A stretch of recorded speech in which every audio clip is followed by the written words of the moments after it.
rappel, des fractions équivalentes, ce sont des fractions qui ont la même valeur. Qu'on mange 200 morceaux sur 400 ou 1 sur 2, ça fait 1,5. Simplifier une fraction, c'est retrouver la fraction dans mes fractions équivalentes qui a le plus petit numérateur et le plus petit dénominateur. Pour ça, on a besoin du PGCD.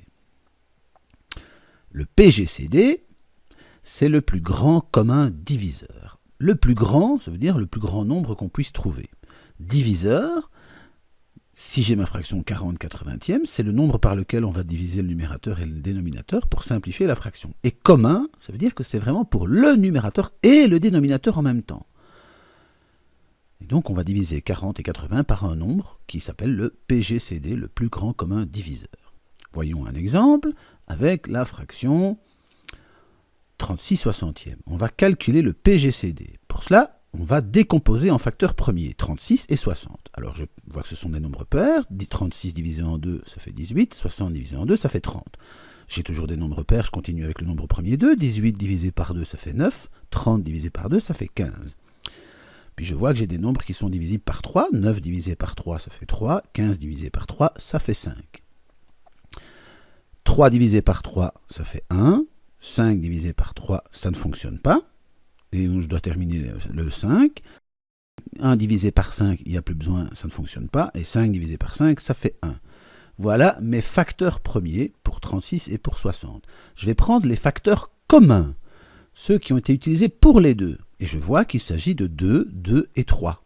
2 fois 2 fois 3 me donne le PGCD, le nombre par lequel je vais pouvoir diviser 36 et 60. Mes réponses sont dans le tableau. Pour 36, ce que j'ai utilisé uniquement pour 36, c'est le 3. Eh bien, la réponse de 36 divisé par 12, ça fait 3. Et pour le 60, je n'ai utilisé que le 5 que pour 60, et donc c'est trouver mon dénominateur. Avec mon tableau, je trouve le PGCD et le numérateur et le dénominateur de la fraction. Prenons un deuxième exemple pour encore exemplifier. 42/70e. Je décompose en facteurs premiers dans un tableau.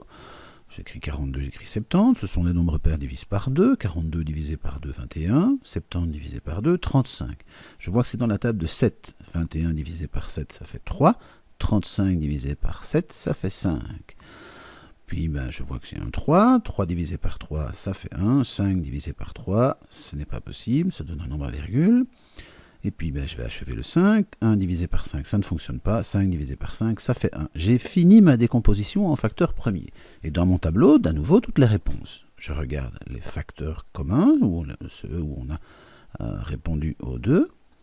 Et je vois ici que j'ai le 2 et le 7. Je vais donc calculer mon PGCD, 2 fois 7, 14, et donc je vais diviser 42 et 70 par 14. Les réponses sont dans mon tableau. Pour 42, je n'ai utilisé que pour 42 le 3. Et donc j'ai la réponse, 42 divisé par 14, ça fait 3. Pour le 70, il y a le 5 qui a été utilisé exclusivement pour le 70. 70 divisé par 14, ça fait 5. J'ai trouvé la réponse la plus simple, la fraction simplifiée, 3/5e, grâce à mon tableau et ma décomposition en facteurs premiers.